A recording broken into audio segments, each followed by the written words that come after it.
Okay, sorry, something went slightly wrong with that last video. What I'm going to do first of all is, if you just remember how we went into database tools and then relationships, and then we got our different tables here. Okay, what I'm going to do first is I'm going to close customers, I'm going to close price list, and I'm going to close sales.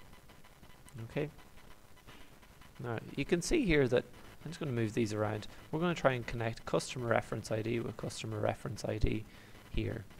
Okay, how we do that, remember you need to explain why you're doing this. Okay, so that's to keep data integrity. Okay, customer reference ID with customer reference ID, if I click edit relationships, and at the moment there's no relationships in here, it still thinks it's two separate tables.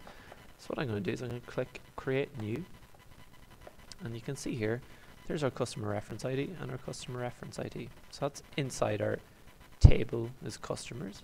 So I'm going to go customers, and I want to make a connection from customer reference ID.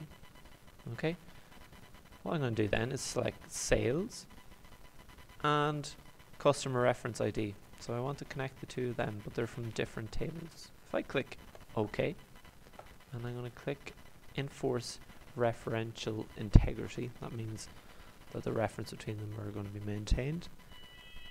What I'd like you to do is take a print screen of that and explain how we do that.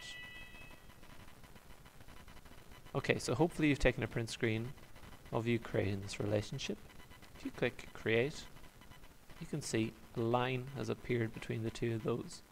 So we know that customer reference ID is connected to customer reference ID. So you've made a relationship in your database. Can you also take a print screen of this and explain what you have done? Okay, so we've made our connection between the two of those. What we're going to do next is make a connection between card ID and card ID. So again, I'm going to click edit relationships, and we're going to create another new one.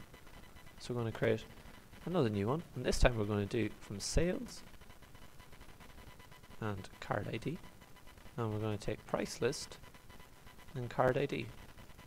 Okay, and we're going to create a connection between them. Again, take a print screen of this, or you might even want to go back to the previous screen and take a print screen. I'm going to click enforce referential integrity, and I'm going to click create. Again, you may want to take a print screen of this and explain what you're doing. So again, you're creating a connection between price list table and the sales table. So take a print screen and explain what you've done. Okay, so hopefully you've taken your print screen. I'm just going to click create, and you can see that we now have a connection between that as well. So what I'd like you guys to do is take a print screen now of what you've done and show that you've created a relationship between all of your three tables. Well done.